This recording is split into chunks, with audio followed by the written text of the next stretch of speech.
Football মাঠে ডিফেন্ডারদের কাজটা অনেকটা আড়ালে থাকা নায়কের মতো।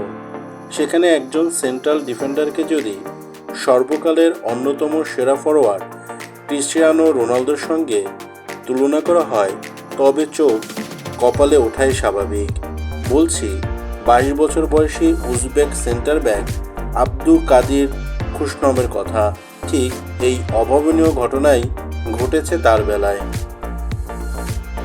একজন রক্ষণভাগের খেলোয়াড় হয়েও কেন তার গায়ে উজবেকিস্তানের রোনালদোর তামাকা?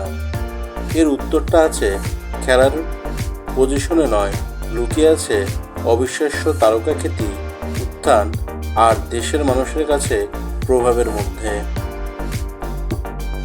খুশনভের এই মহাতারকা হয়ে ওঠার গল্পটা রূপকথার মতো।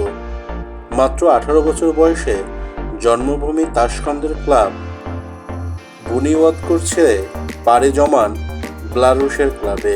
সেখান থেকে ফ্রান্সের লিগ ওয়ানের দল লেন্সের হয়ে অবিশ্বাস্য দ্রুততায় তিনি জায়গা করে নেন বিশ্বের অন্যতম সেরা ক্লাব ম্যানচেস্টার সিটিতে।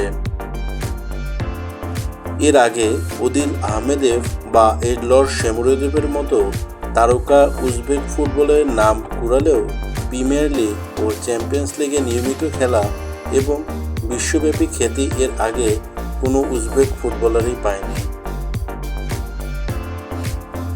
আর তাই তো ম্যানচেস্টার সিটিতে খেলা খুশনভ উজবেকিস্তানের ফুটবল ইতিহাসে প্রথম বিশ্বব্যাপী পরিচিত সুপারস্টার।